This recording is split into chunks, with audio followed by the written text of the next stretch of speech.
Bueno, buenos días. ¿Se escucha bien? Sí. Ok. Vamos con el jueves.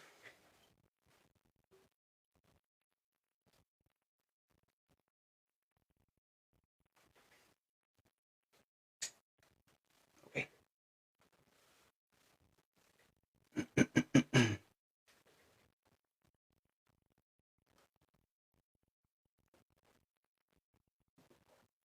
Buenos días, Leonesa.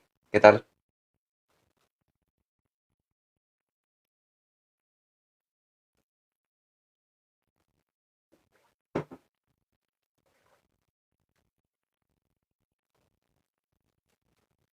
Bueno, vamos a conectar el chat.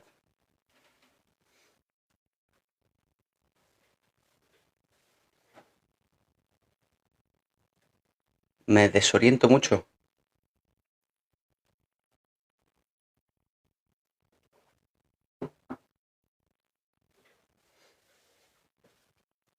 ¿Que te desorientas, Leonesa?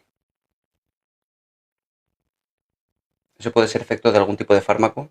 ¿Efecto secundario? Algunos efectos secundarios de fármacos suele estar entre ellos el mareo, la desorientación a veces. ¿Sabes si entre los fármacos que tomas hay alguno con ese tipo de efectos secundarios? Siempre hay que descartar cualquier tipo de afección física antes de hablar de que sea o no sea algo psicológico.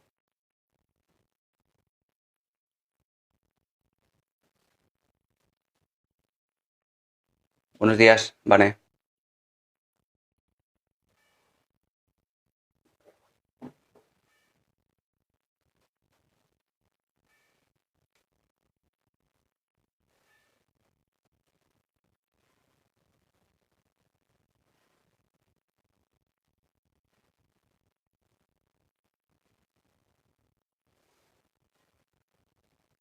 Hola, Angélica, buenos días. Ahí voy a compartir aquí un segundo.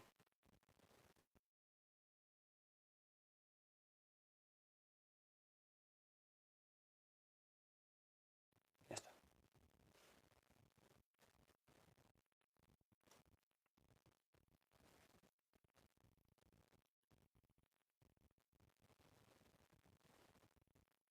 El caso es que las calles... A ver, las calles se...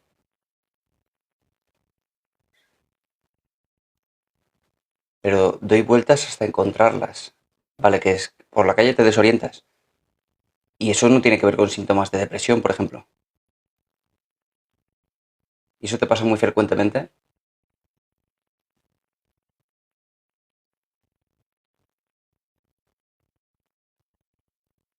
Ya lo creo, gentuzo. Y he tenido en los últimos meses 3 pacientes con esa característica, que desde luego tenía detrás otros problemas. Pero sí, claro que se puede.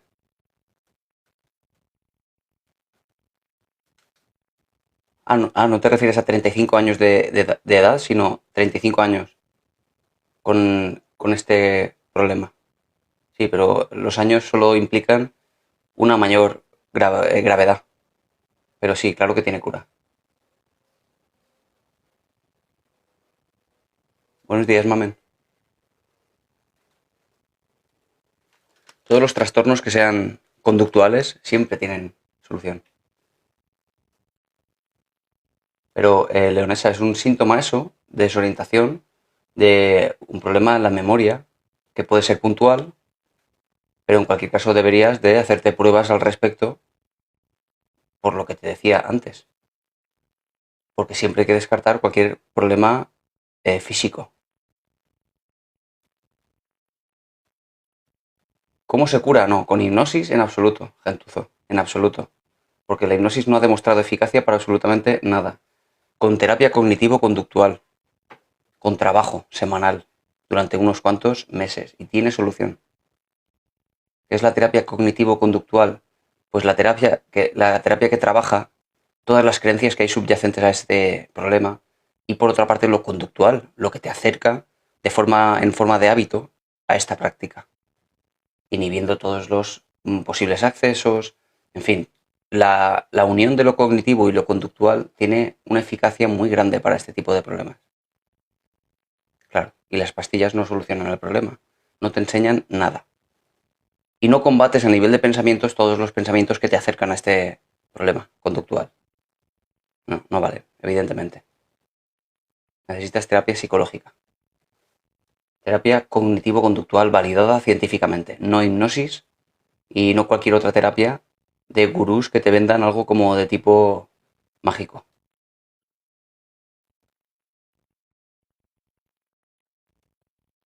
Sí tiene cura la depresión, ¿vale? Y cualquier trastorno psicológico. Tienen solución. Y hablamos de unos cuantos meses de terapia, porque tiene un tiempo limitado la terapia. A ver si puedes opinar, claro. A420. ¿Tener trabajo fijo cura la depresión? No, Arancha. La terapia cura la depresión. Tener trabajo fijo puede que, por ejemplo, te haga salir de un, digamos, de una inactividad y te haga mejorar, pero eso no quita que desde aquí estés alimentando constantemente los pensamientos de que no valgo, de que no soy suficiente, etcétera, ¿no? No el trabajo, ni por ejemplo el gimnasio, como dice mucha gente. El gimnasio cura, por tanto, los trastornos psicológicos tampoco. Lo que cura es la terapia. Hay gente que sin terapia sale de la depresión, claro, por alguna razón, porque tiene en su haber psicológico, tiene algún tipo de herramienta que le viene natural y le funciona. Pero no podemos decir que una cosa o la otra cura, porque hay personas que salen de la depresión yendo al gimnasio, otras que salen yendo a la montaña a caminar, y otros que salen mediante terapia, y otros que no salen. Pero la terapia cognitivo-conductual es eficaz para el tratamiento de la depresión, sin ninguna duda.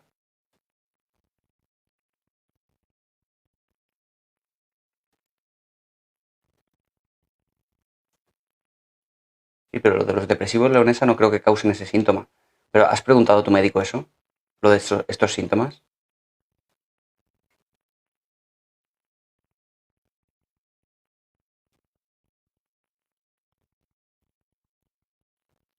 A ver, acá 20, a ver qué me quieres decir con esto. Opino, a ver si se me ha escapado un comentario. Buenos días, Sena. No lo había visto.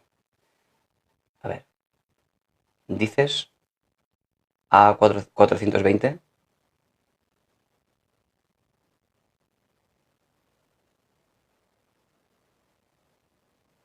¿Qué estudiar sin ir en el terreno? No bien, no te sigo. Electroshock y nada más. Electroshock se utilizaba antes para el tratamiento de, por ejemplo, la esquizofrenia y no funcionaba. Para, por ejemplo, la depresión también se utiliza a día de hoy todavía para el tratamiento para la depresión, eh, digamos, crónica, no crónica, sino resistente al tratamiento. Desde luego el electroshock es una terapia no invasiva como antiguamente, no tan invasiva, desde luego se ha reducido mucho, pero parece ser que tiene alguna eficacia para como reactivar ese estado de casi duerme vela en el que están algunos cerebros de personas con depresión crónica.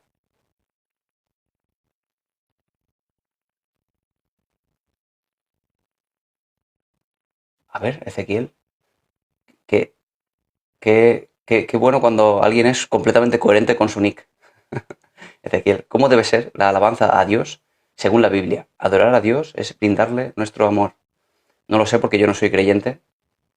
Sí estoy leyendo la Biblia, por cierto, voy por el libro de Samuel, del Antiguo Testamento, me lo voy a leer entera, entera. Lo voy a conseguir, pero yo no soy creyente. Entonces no sabría cómo se tiene que hacer la alabanza a Dios. Ni creo tampoco que eso tenga realmente eficacia para tratar problemas mentales, como alguna vez se ha sugerido por aquí. ¿Qué hago si me siento insuficiente? Mira, si alguien se siente insuficiente, un segundo, que veo. Si alguien se siente insuficiente es por una serie de eventos a través de los cuales ha ido uno pues contándose una historia de sí mismo, de quién es esta persona cuando habla de sí mismo, ¿no? ¿Quién soy yo con respecto a los demás? ¿Cómo te comparas con los demás? ¿Qué te dices a ti misma o a ti mismo cuando fracasas? Cuando te consigues un reto, por ejemplo. ¿Qué te dices de todo eso? Cuando tú te hablas a ti mismo respecto de esos éxitos o de esos fracasos, vas generando una narrativa que hace coherente tu autoestima débil o tu autoestima alta. Ese es el gran problema de la autoestima, que hemos ido construyendo una autoestima a razón de todas esas experiencias desde niño hasta hoy. ¿Cómo cambiar eso? Pues hay que empezar a cambiar tanto de lo de hoy como lo del pasado incluso, de cómo nos hablamos a nosotros mismos respecto de esos eventos.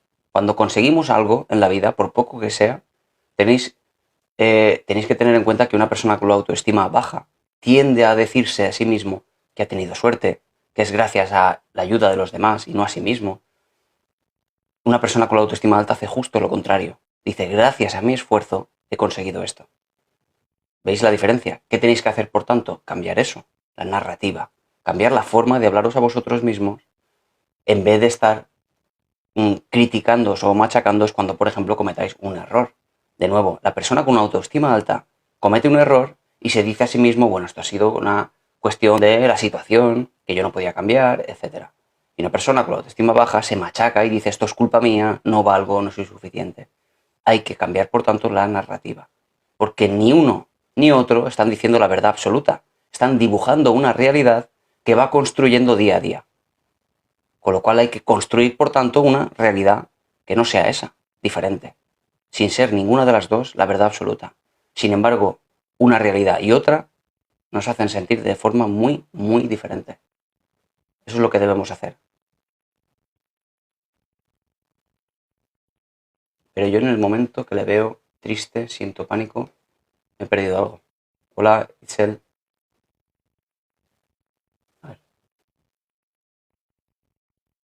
A ver, A420, no he entendido lo que me quieres decir después, ¿vale?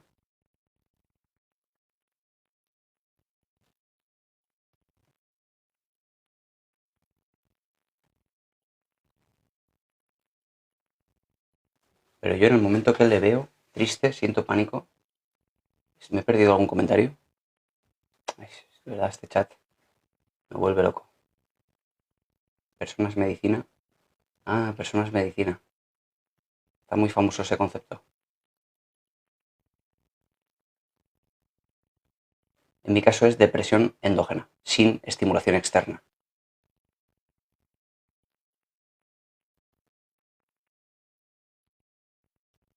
Es recomendable darse de baja en el trabajo estando con depresión. Claro que pasa, normalmente pasa que nos sentimos tristes cuando acudimos al médico, pues nos da la baja por depresión. Pero tristeza y depresión no tienen nada que ver. La depresión es un estado de hundimiento total que no tienes ganas ni de levantarte de la cama. Tienes tal saturación de pensamientos intrusivos, tal saturación de pensamientos repetitivos sobre tu poca capacidad o tu poca valía, que no te dejan, pues por ejemplo, ni siquiera ver una película. Tienes pensamientos intrusivos muy negativos constantemente. Tienes incluso ideación de quitarte de la vida. En fin, eso es depresión. Tienes que cumplir una serie de criterios, tienes que perder peso, tienes que tener una actividad psicomotriz muy lenta o demasiado agitada, etc. Una serie de criterios, pero no es eso lo que se presenta en la consulta de un médico. Se presenta el que me encuentro mal y estoy triste. Habitualmente ya con eso te dan la baja laboral, si es así como describes tu malestar. Te dan antidepresivos. Dudo mucho de que eso sea depresión. Por lo tanto, como eso no es depresión, o al menos al principio no lo es, luego se acaba convirtiendo en una depresión a causa precisamente de dejar de hacer cosas y de recluirse en la casa sin salir. Yo recomiendo que si uno puede y tiene todavía la posibilidad, a pesar de estar triste, que siga trabajando, a no ser que sean los síntomas demasiado graves. En cualquier caso, el recluirse en casa solo incrementa todavía más el malestar por la falta de estimulación. Si uno debe coger la baja, que lo haga, pero que se dedique a seguir haciendo algo que le motive de todas maneras. No que le motive, que sienta que es algo que le puede alimentar en parte, porque la falta de estimulación es uno de los problemas que empujan hacia la depresión.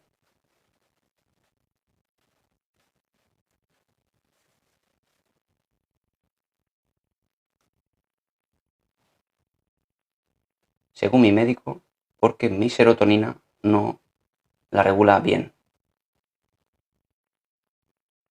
Sí, puede ser. En cualquier caso, hay otros antidepresivos que, que no tocan la serotonina, que no hacen que aumente la serotonina, sino, por ejemplo, la noradrenalina, que es otra catecolamina, que también es muy interesante y también eleva el estado de ánimo. Incluso la duloxetina mueve, aparte de la serotonina, hace que no baje tanto la dopamina, por ejemplo. Sí, pero la mirtazapina no es un antidepresivo, es un antipsicótico, que hace que se eleven los niveles de dopamina en ciertas áreas del cerebro y que se reduzcan en otras. Por ejemplo, la vía mesolímbica de la dopamina hace que baje frente a otras como la nigroestriada que hace que suba. En fin, complejo. Pero no importa. La venlafaxina es una de esas que decía que eleva los niveles de noradrenalina. En cualquier caso será el psiquiatra, el médico, quien deba evaluar al paciente con tal de ver qué es lo mejor, lo que más le puede beneficiar, siempre atendiendo a cuáles son los efectos secundarios que vayan apareciendo. ¿Cómo ves el análisis transaccional para pacientes con esquizofrenia? Transaccional, ahora mismo no me viene la terapia. ¿Qué era transaccional? Recuérdamelo, por favor. El DSM-5 es falso, Antonio. ¿Por qué dices eso, Antonio? ¿En qué te basas para decir eso? ¿En el cambio del DSM-4-TR te refieres? ¿En la patologización de algunos trastornos, de algunos problemas que antes no lo eran? Trabaja con el guión de vida. No entiendo. Trabajo con el guión de vida. Dame una explicación un poco más amplia. Espero, prioridad, que no me estés hablando de tu psicóloga otra vez. Espérate, es que estoy leyendo los últimos comentarios y voy por un poco más arriba. A ver qué estabas diciendo. Ah, vale, aún no. ¿El cantar de los cantares qué es?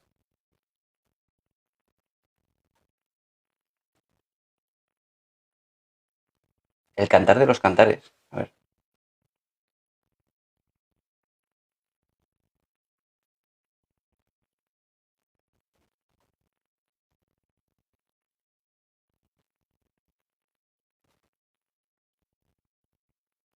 Ah, por eso lo decías, lo del guión de vida, con la esquizofrenia, por el análisis transaccional.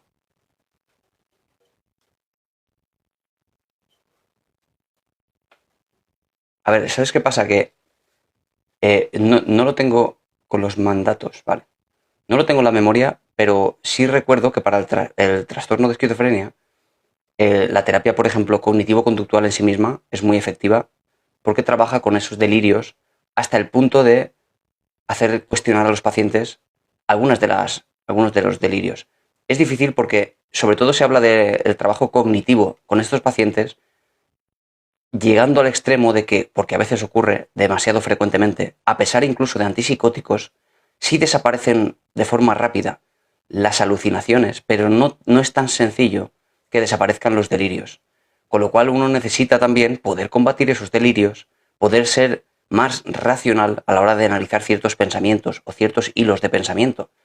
Y yo sé que la terapia cognitivo-conductual sí ha demostrado cierta eficacia, pero no recuerdo la terapia transaccional para la esquizofrenia. No sé si es porque está más abajo en el ranking de efectividad, no lo recuerdo, pero lo revisaré, ¿vale? Si me puedes dar más datos del análisis transaccional, quizá me venga a la memoria a qué se refiere o en qué se basa, porque el guión de vida no me acaba de decir mucho.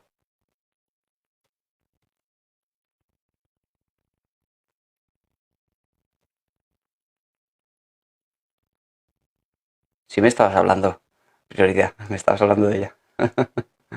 Ella decía, era suerte, si me estabas hablando de ella. ¿Qué pienso de Pedro Sánchez? ¿Qué piensas tú?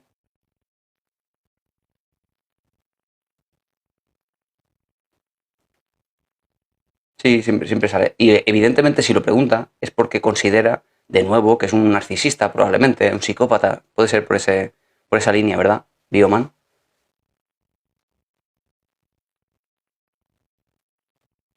¿Y qué opinas tú? Sí, lo veía venir, Bioman. No tenía ninguna duda de que ibas por ahí. Pero ¿qué opinas tú? Aparte de eso, de que es un psicópata o un narcisista.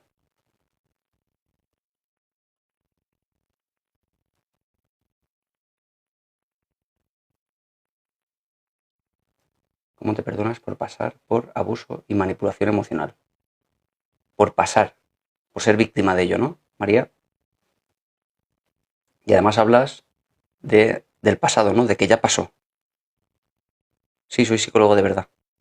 Colegiado en el colegio de la Comunidad Valenciana. El Colegio de Psicólogos de la Comunidad Valenciana. Existen enfermedades mentales grupales. ¿Enfermedades mentales grupales? Mira, sí vamos a hablar de una. No se llama así, se le llama eh, enfermedades culturales que son súper interesantes, es decir, que solo suceden en un determinado grupo o una cultura y no existe en el resto de culturas. No tiene que ver con inconsciente colectivo, que es un término psicoanalítico sin evidencia científica, sino más bien es la cultura transmite una serie de creencias y entonces esa cultura se ve dañada por esas creencias hasta el punto de creerse cosas que no existen. Por ejemplo, sí, de Jung, eso es. Por ejemplo, el mal de ojo. Eso es una enfermedad cultural. Por lo tanto, ¿podríamos llamar a esto una enfermedad colectiva? Sí, porque solo el grupo de personas que entra dentro de esta cultura se ve afectado de estos síntomas y otras culturas no se ven afectadas de estos síntomas. Muy curioso. Por ejemplo, Bioman, claro, el socialismo no es una enfermedad mental. Claro, y cuando me preguntabas al principio por Pedro Sánchez, yo entendía por dónde ibas desde que lo has preguntado. Sabía que tú querías patologizar una conducta determinada cuando en realidad no podemos ir patologizando las conductas por muy mal que nos caigan las personas. Yo sé que a ti no te gusta Pedro Sánchez, pero eso no significa que tenga un trastorno mental. No tiene nada que ver con eso.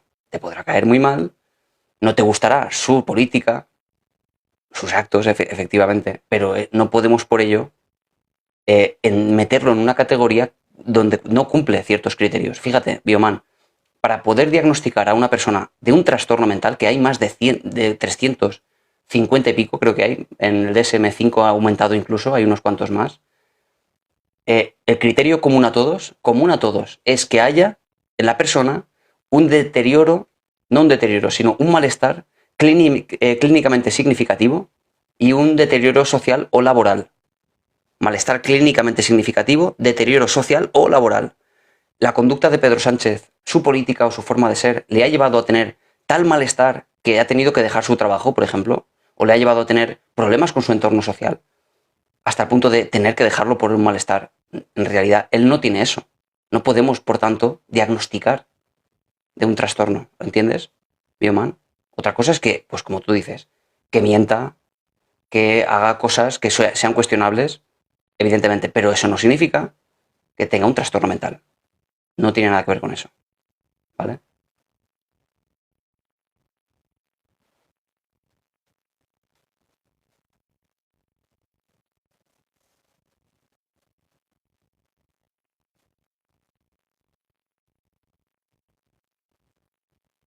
Pero sí se nota a leguas, dice Flor, estoy captando por aquí mensajes como puedo, me van viniendo muchos.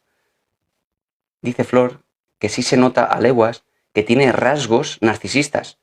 Claro, pero es que este es el problema con los rasgos narcisistas o psicopáticos o paranoides o bipolares o cualquier otro rasgo dentro de las categorías de los trastornos de la personalidad. Es que mucha gente, si tú te coges el DSM, el Manual de los Criterios Diagnósticos, vas a encontrar uno a uno, criterio a criterio, por separado, un montón de gente que te va a venir a la cabeza conforme lo leas. Vas a decir, este es no sé quién, esta mi madre es así, mi padre es no sé qué, y mi hijo no sé cuánto, y mi primo no sé cuánto.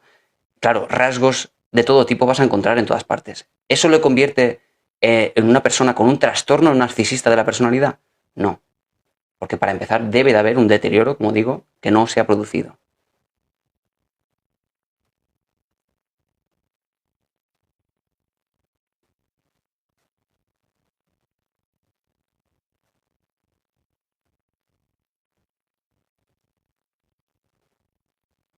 cuáles son los rasgos narcisistas, bueno, no rasgos, sino los criterios para el diagnóstico de trastorno narcisista de la personalidad. Pues sería, entre otros, los sentimientos de grandiosidad, la fantasía sobre eventos de ser uno el mejor en todo, por ejemplo, ¿no? Pero me refiero a la preocupación por la fantasía de ser el mejor en algo, ¿no? Después, la necesidad de atención constante, la explotación de los demás, que se mezcla con la falta de empatía. En fin, creo que son 7 de los criterios en el criterio A. Debe cumplirse el criterio A, de los cuales 5 de 7 o algo así, el criterio B, el criterio C, el criterio D y el criterio E. Todos esos para cumplir el trastorno de narcisista de la personalidad. ¿Vale? Son criterios obligatorios para poder entrar en la categoría. ¿Ok?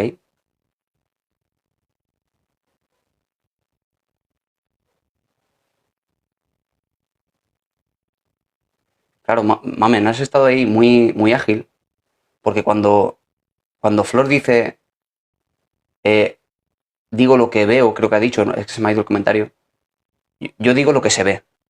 Claro, pero es que lo que se ve no es objetivo, jamás, jamás. Y Mamen ha dicho un comentario que me ha parecido muy correcto, que es, o tal vez es lo que ves tú, porque tú lo que ves, Flor, está filtrado por tus creencias y tus valores, y cuando tú ves la política, tú no estás viendo las cosas tal y cual son, desde luego las estás filtrando a través de esas creencias que tú tienes. Si tú eres, por ejemplo, de derechas, evidentemente no vas a ver igual a Pedro Sánchez o su conducta que una persona de izquierdas.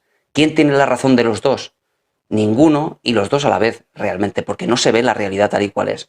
Los dos podemos ver que un ratón es un ratón, estamos de acuerdo en eso, pero el ratón es mejor o es peor, es más bonito o menos bonito, es más funcional o menos, todo eso son valoraciones personales y subjetivas basadas en todo lo que tenemos aquí nosotros, cada uno de nosotros. No vemos la realidad tal y cual es.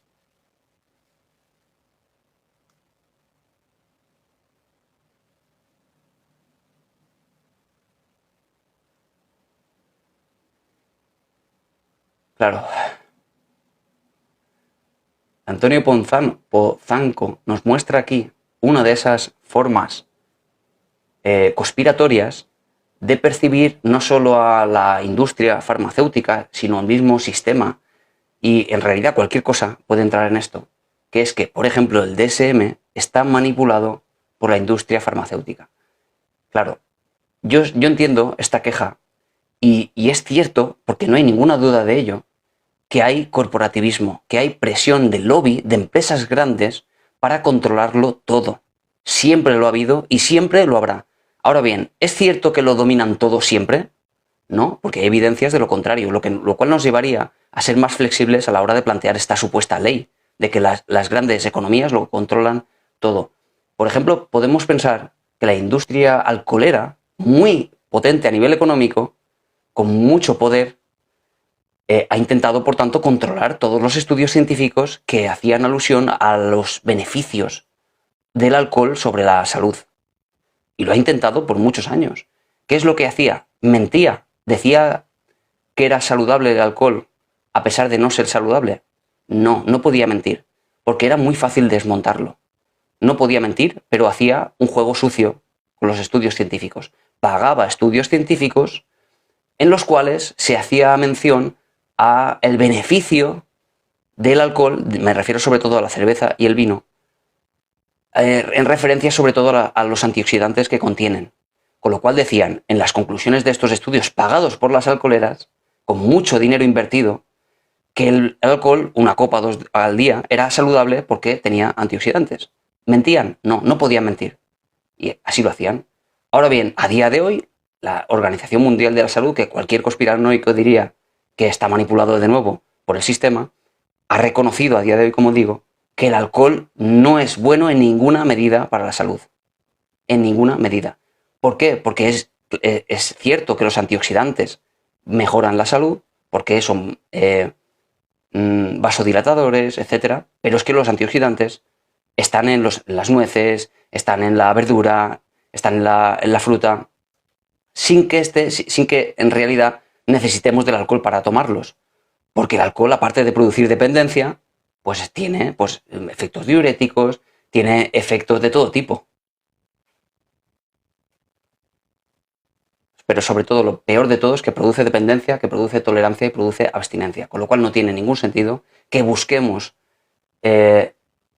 los beneficios a través de antioxidantes cuando en realidad no están solo en el alcohol. Bueno, me refiero con todo esto.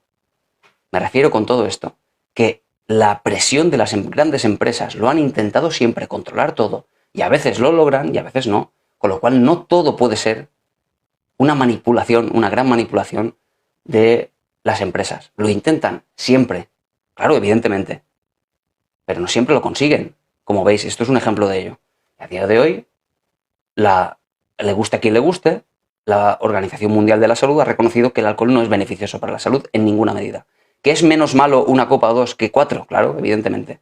Pero ya no dice que es bueno para la salud como antiguamente.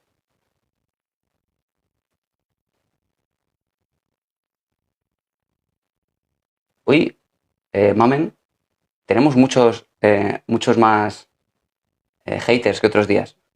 Bastante respetuosos, por cierto, tengo que decirlo. Pero bueno, tenía que aparecer de vez en cuando alguna. Pero bueno, mientras sean respetuosos, muy bien. Me parece muy buena.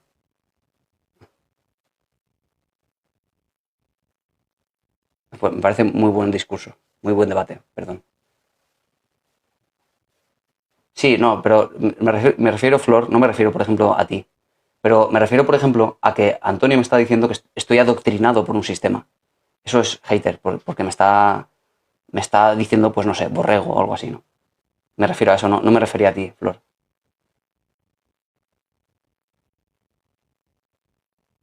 Me ha parecido muy correcto tu mensaje, de hecho.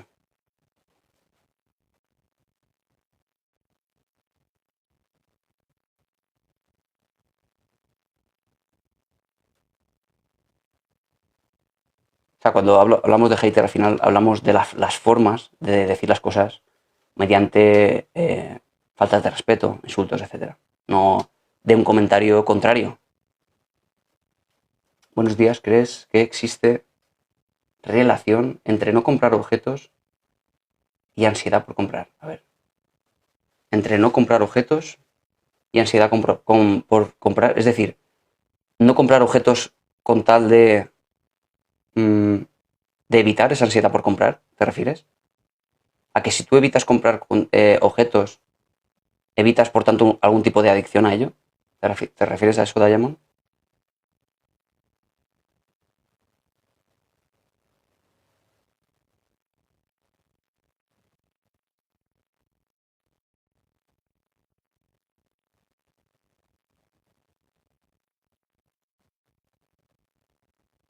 Tengo depresión hace 3 años y no mejora. Me pongo peor cuando recuerdo fecha, claro, porque la fecha en la que caíste se ha vuelto un desencadenante de tu tristeza.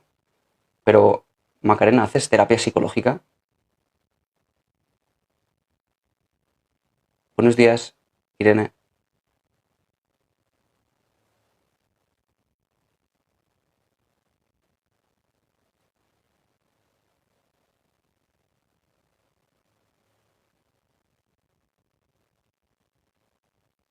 Ah, bueno, pero estás hablando, Diamonds, de la presión social. De, por ejemplo, tener un móvil antiguo que no está de moda, que no está actualizado. Te produciría ansiedad cuando, no sé, cuando alguien, por ejemplo, te critica, ¿no? ¿Es eso a lo que te refieres? El psicoanálisis no tiene evidencia científica, Antonio. Hola Maite, buenos días.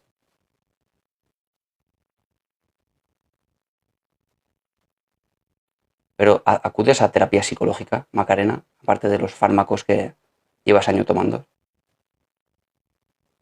Saludos, Chipi, desde Costa Rica. ¿Qué hora es allí? Deben de ser allí las 4 de la mañana o por ahí.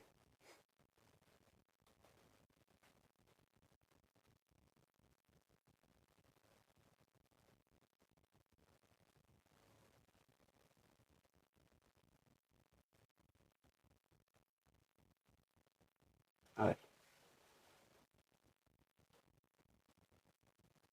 es que no sé si te refieres, Diamonds, a Es que cuando hablas del malestar que te produce algo, o la ansiedad que te produce algo, eso no se produce jamás por lo que está pasando fuera. Que te presionen o no te presionen para comprar, no te va a producir ansiedad, porque la ansiedad, por tanto, si fuera así, todo el mundo tendría ansiedad ante el mismo evento, ante que te propusieran comprar más cosas o menos. Pero la ansiedad tiene que ver también con esto, con la sensación de amenaza que estás percibiendo afuera. Y esa sensación de amenaza es una interpretación de tu mente de lo que está pasando. Por eso unas personas perciben con amenaza una situación y otras no. Y no le causa malestar. Buenos días, Lavinia.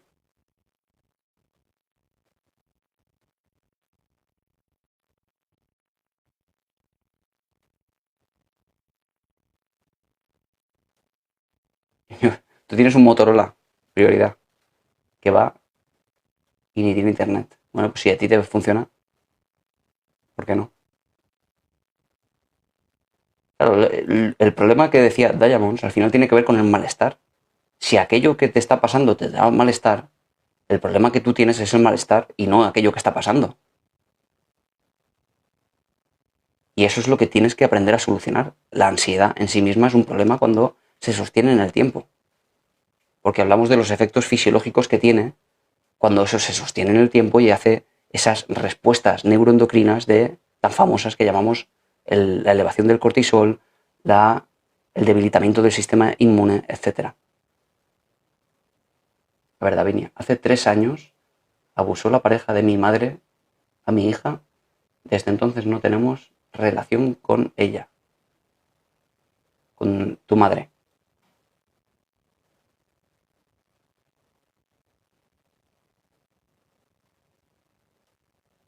Porque, vale, y te preguntaban, ¿por qué sigue con él? Ayer mi hermano me dijo que se casaba y que me parecía que viniera a la boda de mi madre. Claro. Bueno, pero ¿cuál fue la reacción de tu madre cuando supo de todo esto?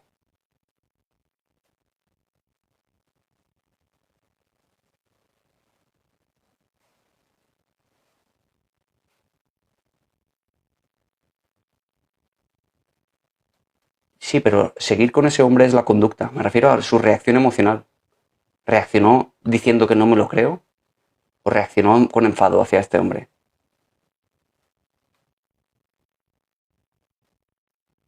Porque si no se lo cree, ya tienes la respuesta de por qué. Claro, no se lo cree. Ese es el problema. ¿Por qué una persona no se lo cree? Porque probablemente le quiera tanto que no quiere creer algo tan negativo. Y, y eso le impide, pues, tomar eso en consideración. Por ejemplo, pero el caso no es, ¿vale? He estado en terapia.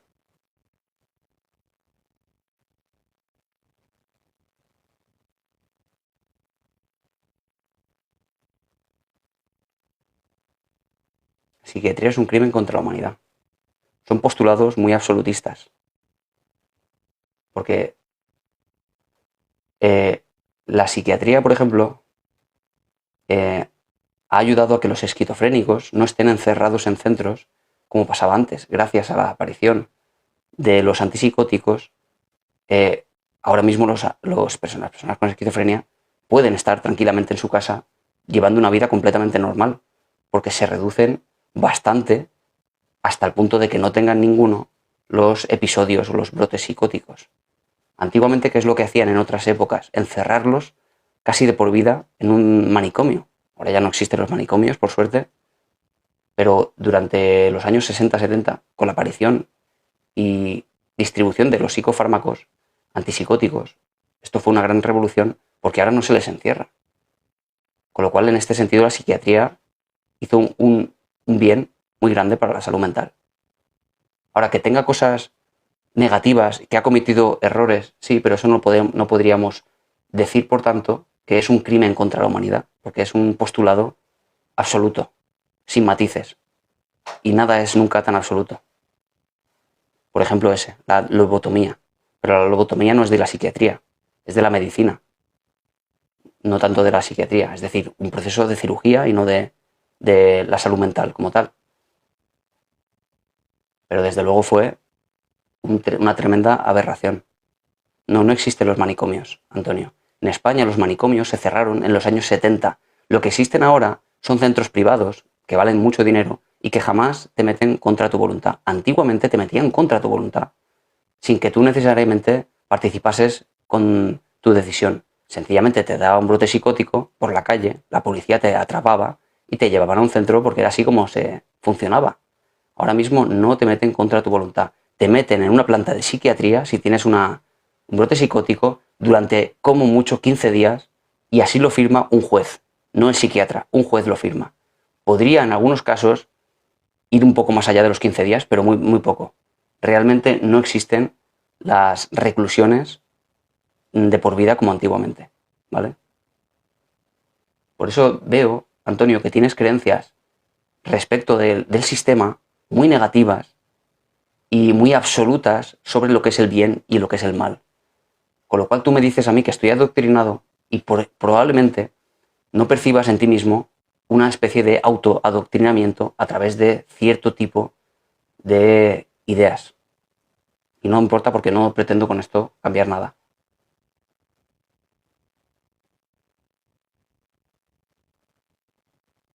Sí, pero jamás más de 15 días, ¿a que no, Antonio? A no ser que fuera una cárcel por un delito. Si es un delito, bueno, te pueden meter 20 años en la cárcel. No tiene nada que ver con un manicomio. El manicomio es sin delitos, te metían por un problema de salud mental. Ahora lo que existe es la planta de psiquiatría o los centros privados con, desde luego, tu voluntad de estar allí.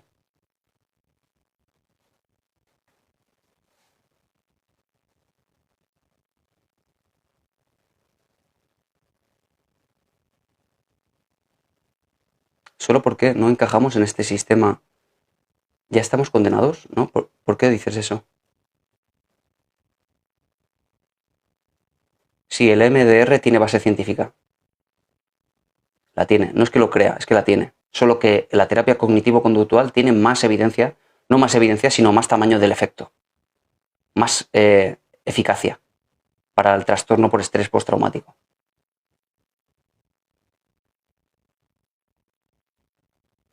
¿Ves? A eso, por ejemplo, Flor, ya podríamos llamarle hater, porque estás diciendo que estoy perdido. Eso, pues, a eso me refería. Ya no es que muestres tu opinión contraria a la mía, es que intentas, pues, denigrarme con esos comentarios. No pasa nada, yo no juzgo jamás a nadie y lo entiendo. Pero ahora mismo sí entrarías en esa categoría de hater sin ningún problema. Pero no importa, de verdad, no importa. Vale, voy a intentar contestarte, a ver, ¿qué te referías?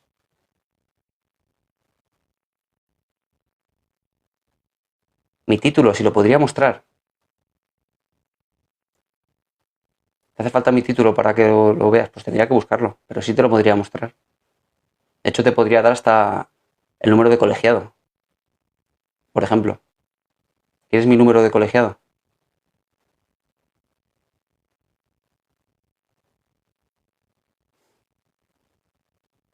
No, no te preocupes, mamen. No te preocupes por mí.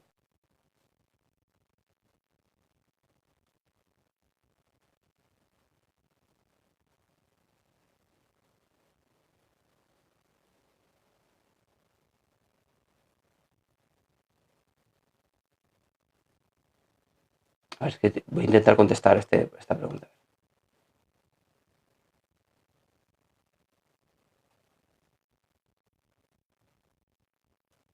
Ah, entonces, Flor, ¿tú te refieres a lo del diagnóstico que eso determina tu vida?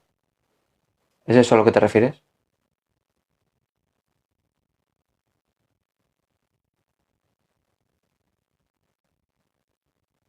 Es que no es así, en realidad. ¿Para qué sirve un diagnóstico? ¿Para qué sirve un diagnóstico, Flor? Porque alguien, por ejemplo, que tiene un hijo con dislexia o que tiene un hijo con autismo, ¿por qué busca un diagnóstico? Porque desde luego lo busca fervorosamente. Busca que alguien le diga que su hijo tiene algún tipo de problema que le está haciendo pues tener problemas a nivel académico. Y lo busca fervorosamente. Pero ¿por qué un adulto, por qué le vendría bien un diagnóstico?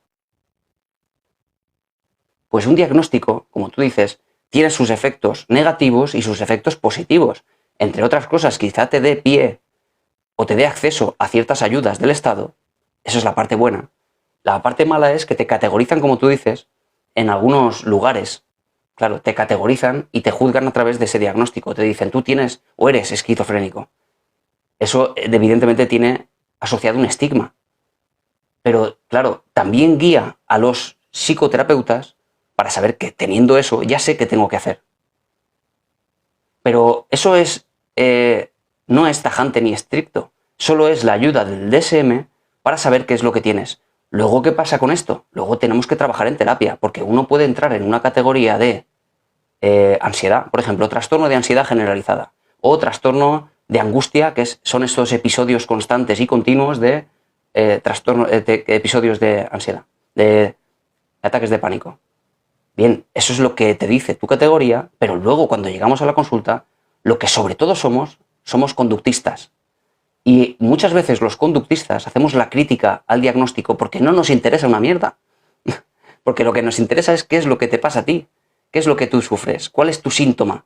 Tu síntoma es este, me da igual la categoría. Y me ha pasado muchas veces que alguien me viene a consulta y me dice, tengo, porque me ha dicho un profesional, que tengo trastorno bipolar de la personalidad. Le digo, vale, eso es lo que tienes según el DSM o según el clínico que te ha valorado.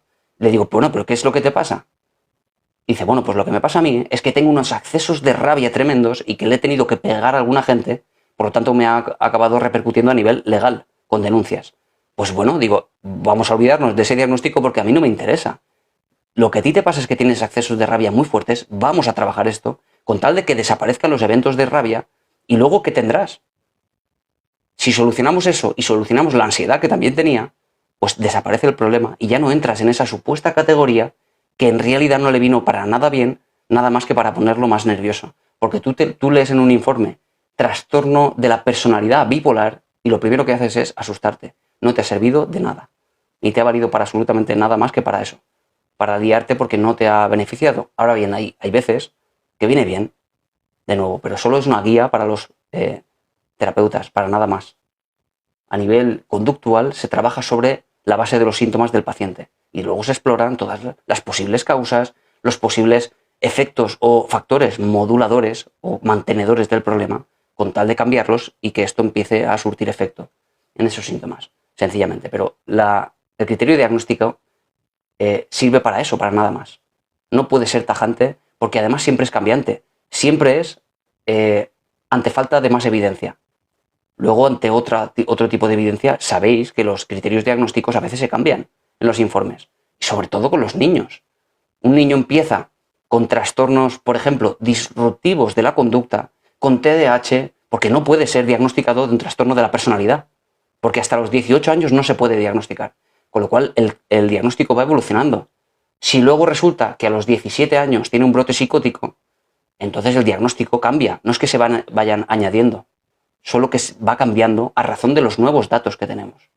¿Sirve de algo los criterios? Bueno, sirven de algo para guiar, nada más. Y eso, sin embargo, tiene, desde luego, efectos de algún tipo de prejuicios de la gente, de estigma, irremediablemente.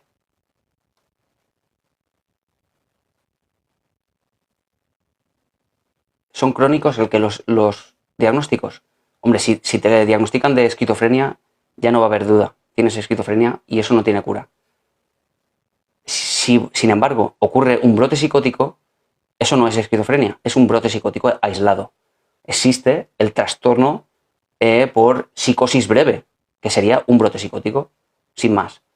Si aparecen dos, aparece de nuevo pues todos los criterios diagnósticos de temporales también y de diagnóstico diferencial de la esquizofrenia. Uno ya es diagnosticado de la esquizofrenia y ya no hay vuelta atrás, porque ya no es por la etiqueta, ya no es porque te he dicho tienes la etiqueta de esto, sino porque evidentemente lo tienes, porque no hay ninguna duda, porque la esquizofrenia ya no tiene, en un momento aparece, ya no tiene cura. Se hereda cierta cantidad de genes, sí. En la esquizofrenia hay una alta tasa de heredabilidad, cercano al, si no me equivoco, el 17% o algo así. En hermanos monocigóticos, incluso del 50%. Es de las que más carga hereditaria tienen. Pero de nuevo esto tiene que ver también luego con el contexto. Es decir, ¿por qué solo el 17%? Porque el resto de porcentaje dependerá de los factores ambientales. Dependerá de la educación, de la crianza, del trato de los padres, dependerá de luego el tonteo con las drogas. Por ejemplo, todo eso sí suele después disparar o desencadenar un brote. Todo eso influye mucho. Mira, el diagnóstico solo sirve a uno si está bien atento a comprenderse mínimamente. Ya está.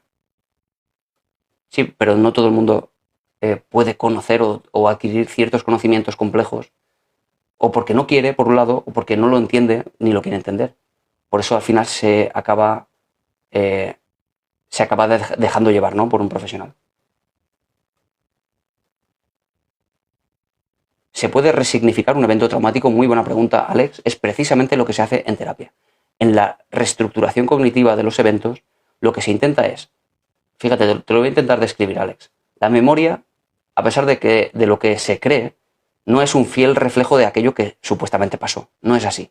La memoria tiene partes diferentes y solo estoy hablando de un tipo de memoria, ¿vale? Es que es muy complejo esto.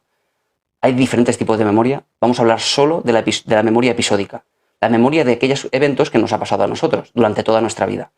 El resto de memorias son, por ejemplo, la memoria semántica, que recoge, pues no sé, los nombres de los ríos, lo que sea. Eso nos olvidamos de eso. Solo la memoria episódica, que está además en un área concreta del cerebro. Bien, esta memoria tiene partes diferenciadas y bien diferenciadas. No es lo mismo, Alex, cuando nosotros vivimos un evento, lo codificamos en nuestra mente. Empieza a pasar a la memoria a largo plazo algunas de las cosas de las que pasan en ese momento. Porque no entra todo. Porque no se codifica todo, no da tiempo. Tu capacidad de prestar atención es limitada. Si eso ocurre y vives un evento traumático, no todo entra en la memoria. Entra solo algunos elementos que te llaman mucho la atención. Bien, luego con el tiempo se produce otro evento que es el almacenamiento, que luego con más tiempo y cada vez más tiempo se ve afectado por el olvido, que es un proceso muy natural. Bien, y luego está el tercer elemento de la memoria, que es la recuperación de la memoria. Si yo ahora mismo recuerdo algo del pasado, tengo que traerlo del pasado ahora. Y conforme yo me encuentre ahora, conforme yo me sienta ahora, conforme mis creencias personales de ahora, va a estar codificándose ese recuerdo del pasado. Con lo cual, cada vez que lo recordamos otra vez, cada vez que lo traemos de la memoria, lo modificamos.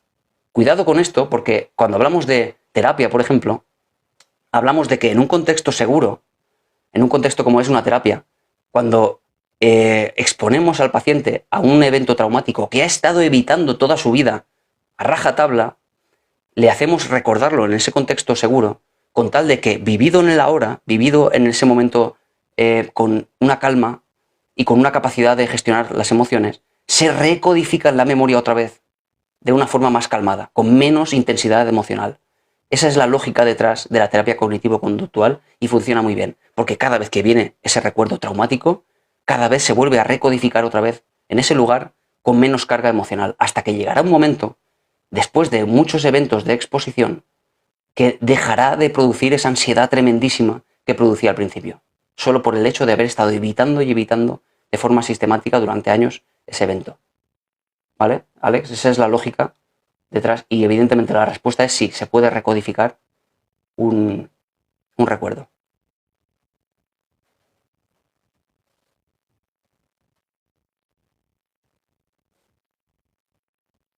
No sé si me he explicado con claridad, Alex. Si no, pues me preguntas otra vez. De todo lo que has estudiado, ¿qué es lo más importante para ti? Muy buena pregunta. ¿Sabes qué pasa? Que en psicología... Madre mía, 108 mensajes sin leer. Perdonad, José. En psicología lo que suele pasar es que en los primeros años se estudia de forma diseccionada todos los procesos básicos de la psicología. Básicos me refiero a no como principal, me refiero sobre todo a como una forma de decir orgánico. Por ejemplo, diseccionamos en partes la psicología de la emoción, del aprendizaje, de la atención, de la memoria, del pensamiento. Claro, en esos primeros años se estudia de esa forma diseccionada y luego ya con el paso de los años, en tercero y cuarto sobre todo, empiezas a entender las cosas de una forma un poco más integrada. Entonces, claro, hablar de algo más importante que otra cosa, no sé si podría discriminarte algo, aunque para mí ha sido determinante quizá la psicología del pensamiento. Es lo que más me ha gustado y de las asignaturas más difíciles. Aquella que habla de la forma supuestamente racional que tenemos los adultos de pensar, y no es así, no siempre es así, y de los sesgos cognitivos, de los heurísticos, etc.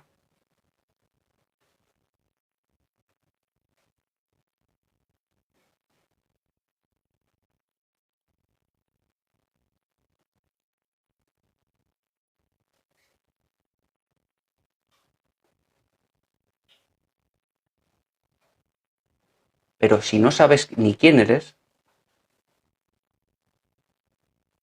¿cómo aconsejas al resto basándote en un libro? Yo fíjate, yo discutiría, Flor, esta acepción, porque eso de quién eres es algo un poco cuestionable. Porque si uno dice eso de yo voy a ser yo mismo, y ese yo mismo, ¿quién es?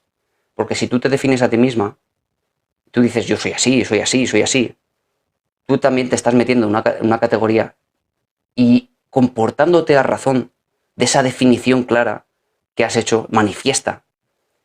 Eso de nuevo nos hace cuestionarnos si eso de yo soy como soy, o si más bien uno construye como es.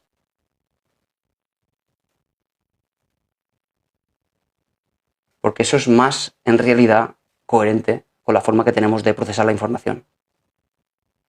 Podemos construir esa persona que queremos ser en vez de estar siendo víctimas de aquella persona que supuestamente somos. Hay cosas que evidentemente se pueden cambiar y otras que son inherentes a la forma al temperamento, a la personalidad, a lo heredado genéticamente.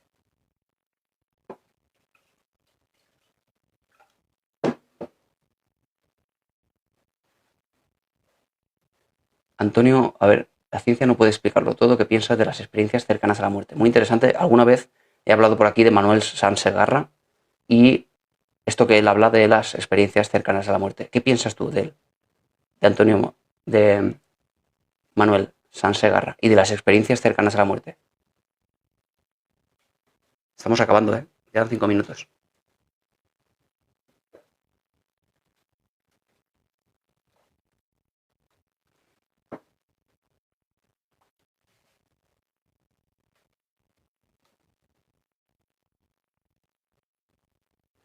Fíjate, Antonio, eh, yo diría que las experiencias cercanas a la muerte se han estudiado, no como él dice, eso que él dice, por ejemplo, de que, porque es que es curioso, ¿no? Cómo la narrativa influye tanto, ¿no? A ver, lo que él dice es que se han investigado las experiencias cercanas a la muerte. Yo he leído estudios científicos que hablan de esto. Se estudia como un efecto sin saber jamás la causa, es decir, la manifestación de esa experiencia subjetiva que la persona vive y de los procesos neurológicos que uno experimenta, los cambios a nivel cerebral, las activaciones de ciertas áreas que nos hacen deducir que está viendo cosas, que está sintiendo cosas. Bien, hasta ahí bien. Pero claro, lo de que la experiencia cercana a la muerte demuestra la existencia de otra vida, la existencia de una supuesta supraconciencia, como dice este hombre, eso es lo que no es verdad. Porque, por ejemplo, él dice, sí, las experiencias cercanas a la muerte están demostradas. Porque, ¿cómo es posible que esta persona, que estábamos allí con un grupo de no sé qué científicos o lo que sea, que esta persona, después de la experiencia cercana a la muerte, me dijera que traspasó la pared y me dijera todo lo que había pasado en la planta fuera de la habitación? Claro, y eso no es lo que está recogido en los estudios. Nadie en ningún estudio ha recogido de forma fehaciente y clara lo que ha pasado fuera de otra habitación o lo que en ese momento, por ejemplo, supuestamente le dijo el paciente. Claro, hablamos al final de un testimonio, de lo que este hombre dice. Lo que este hombre dice. Él dice que a él le dijo que vio, que escuchó una conversación fuera. Pero claro, no tenemos la evidencia de eso, no tenemos la conversación. No es una prueba, solo es su testimonio. Ahora, las experiencias cercanas a la muerte son en sí mismas son en sí mismas un efecto curioso. Un efecto que yo he leído esos estudios científicos y ninguno de ellos saca conclusiones. Porque vosotros sabréis que la forma de publicar un estudio científico siempre es la misma. Tiene una guía, tiene la introducción, o el abstract primero, la introducción, la metodología, los resultados y las conclusiones. O a veces se le llama conclusiones y lo separa de la discusión. Bien, ahí en la discusión, en lo último, en esa discusión, el investigador, el científico, hace una deducción, una inducción de aquello que significan los datos que ha evidenciado en ese estudio.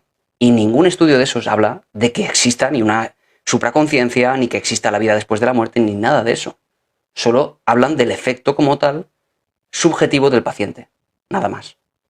Pero este hombre ha cogido todo eso y le ha dibujado ahora una narrativa alrededor coherente con su teoría previa de la supraconciencia. Y eso es lo que yo desde luego, no es que no crea, es que sé que no es verdad, porque no hay evidencia de ello, mientras no haya evidencia. Cuando haya evidencia, pues sin ningún problema lo asumiremos como todos los científicos de la conducta y los científicos en cualquier sentido.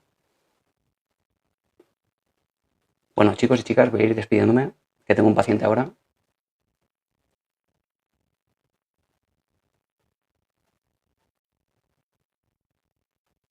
Claro, la supraconciencia, bueno, en cualquier caso, la del Molly, eso, que cuando sea demostrada, pues nada, pues como cualquier otra cosa de la ciencia. Solo se trata de demostrar las cosas que vamos a aplicar después a los pacientes, por ejemplo. Nada más. La diferencia entre psicólogo y psiquiatra es que el psicólogo ha estudiado la psicología o digamos la ciencia de la conducta y de esos procesos que subyacen a la conducta, que son, pues eso, atención, memoria, pensamiento, aprendizaje, etc. Y el psiquiatra es un médico que se ha especializado en salud mental. Como médico que es, sobre todo sus terapias se aplican mediante psicofármacos. El psicólogo no aplica psicofármacos, pero colaboran en la sanidad pública unos y otros. No están enfrentados jamás, todos están unidos contra la enfermedad mental, ¿vale? Pero desde luego desde enfoques diferentes. Bueno, me voy a marchar, voy a despedirme.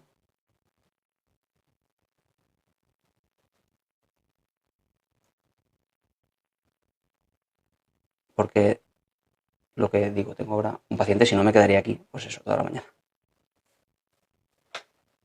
Bueno, chicos y chicas, nos vemos mañana a las 10 en punto. Mañana es viernes, ¿verdad? Mañana viernes. A las 10 otra vez por aquí. Adiós, Mariam. Adiós, Nuria. Gracias, Mar. No he dicho hoy que habemos 105, ¿eh? He estado muy atento, ¿eh? Ahora somos 105. Ahora mismo, Mar. Mañana es festivo. Da igual, aunque sea festivo. Yo estoy aquí siempre. Bueno, chao, chao. Hasta mañana. Adiós, adiós.